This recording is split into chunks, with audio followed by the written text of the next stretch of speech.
The eternal questions always arise while playing a new game. Where are the secrets? Is this moving platform a puzzle, and will I find something hidden by making it to the next platform down the...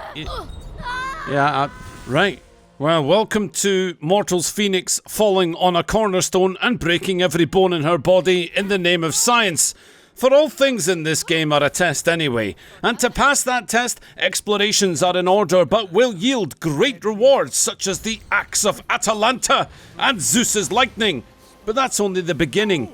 My name's Ragtag and I am the greatest gutter tier gamer on the face of this earth, and today I'm going to rate the difficulty of the puzzles in Immortals Fenyx Rising. This is actually the second video I've made on this game, so I'll put a link in the description to the first one I did. Anyway, if you can't be bothered watching that, let me just tell you now, there's rich Greek mythology serving as the setting for this third-person open-world RPG where a mortal has been tasked with saving the gods themselves from a seemingly unstoppable foe, Typhon, who is out to, I love that name, Typhon! He's out to crush Zeus for imprisoning him. I mean, Zeus is not exactly squeaky clean, if you know what I'm saying. Prometheus, my favorite cousin. You chained me to this rock and fed my liver to an eagle. Out of love.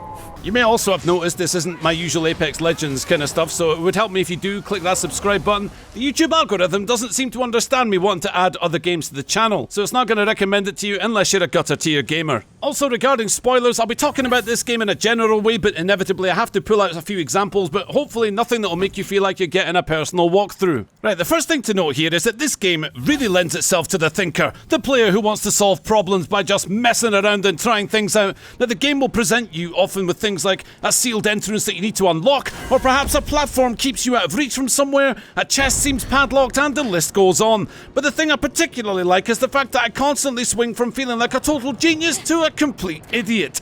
And that is because the puzzles vary in their complexity, sometimes deliberately so, dangling that solution right in front of you, whereas other times you're going to have to look around to see the bigger picture. Something worth mentioning is that your wings are for gliding and floating downwards, as opposed to taking flight and soaring towards the heavens. This means that you need to keep a close eye on the stamina, and it feels as if the devs have constructed it in such a way that the heights you can make it to without consuming a stamina potion, they have been meticulously thought through.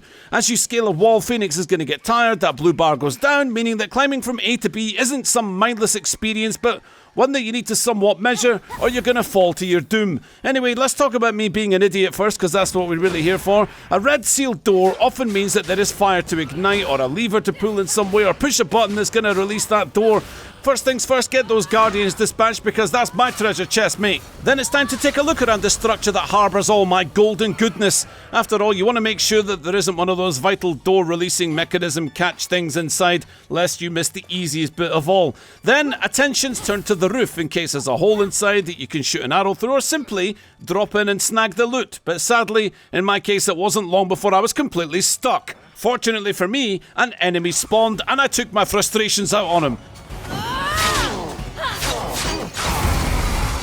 Still annoyed that I had not completed this puzzle, I hacked away at the giant stone with relentless fury, and it turns out that I'm something of a sculptor myself, and compelled the magical doors to open when they gazed upon the visage of my beauteous art. Anyway, before I took my prize, I noticed a lyre, and when I interacted with it, it turns out that if you see those little lyres, not liars as in you're not telling me the truth, I mean lyre as in the instrument. It would be sacrilegious to call it a harp. So let's just call it a banjo that got snapped in half and then made a little bit prettier. Anyway, whenever you see a little snapped banjo, remember the pattern that they play, or just make up a little song to remember it.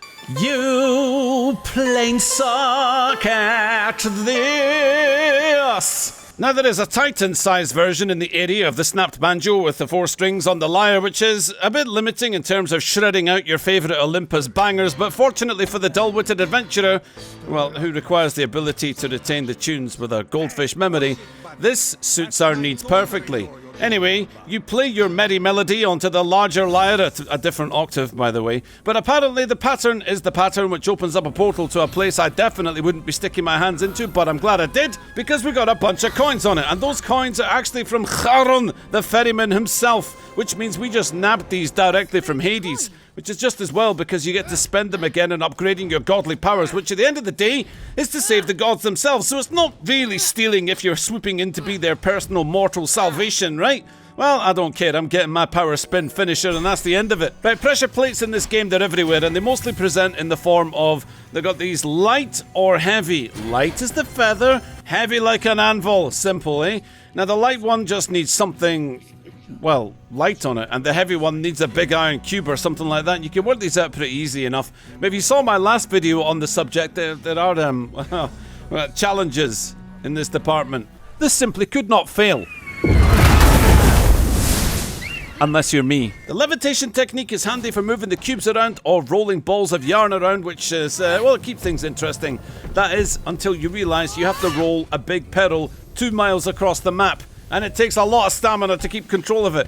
I found myself wanting to levitate that pedal right up Zeus's butt! To make your life easier, clues are to be found as you traverse the tricky vaults inside the game, and pattern memory is more of a problem the further into this you get, especially when you have to dodge balls of fire while putting in the correct pattern.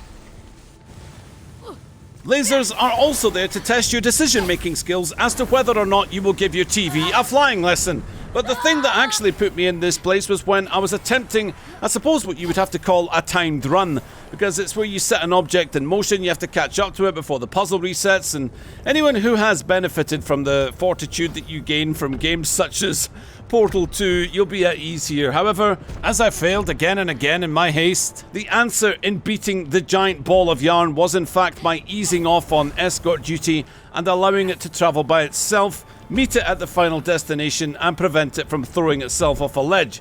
It wasn't difficult to do this, of course, but the time it took me to figure out, it was longer than I'd like to admit. In fact, I can feel my ego crumbling as I say those words aloud, so let's just move on. I've had 2 sessions of this game so far, and both of them I have found this cool looking puzzle that requires the black pearl type things that represent part of the constellation to be copied, you know, like you get the pattern they show you by placing the petals in the slots, yeah, but getting the petals to the slots, that's, well, that's a little bit tougher, but again, it's all about how you view the problem and how much you're prepared to look about.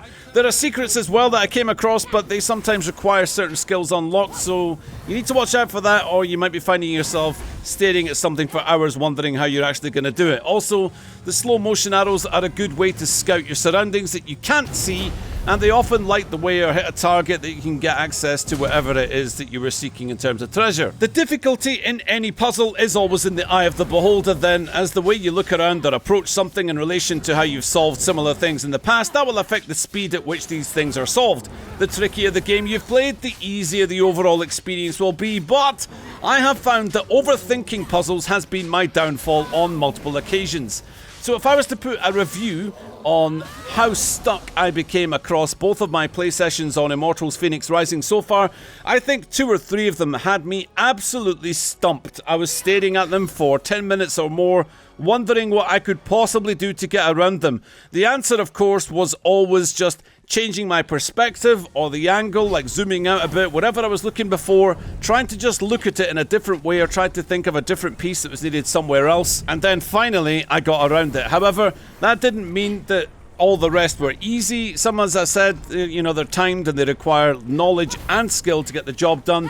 So I think it is pretty decent, but not a daunting challenge in terms of what will be put before you, unless of course you have a problem with making it from one platform to another in general, in which case there will be moderate screaming coming from your dwelling. Well, I hope you enjoyed my review of the puzzles in this game and that you're looking forward to it as much as I am. Now, if you'll excuse me, I will be waiting in the comments section for people asking why I didn't talk about this game being a bit like Breath of the Wild or Assassin's Creed Odyssey.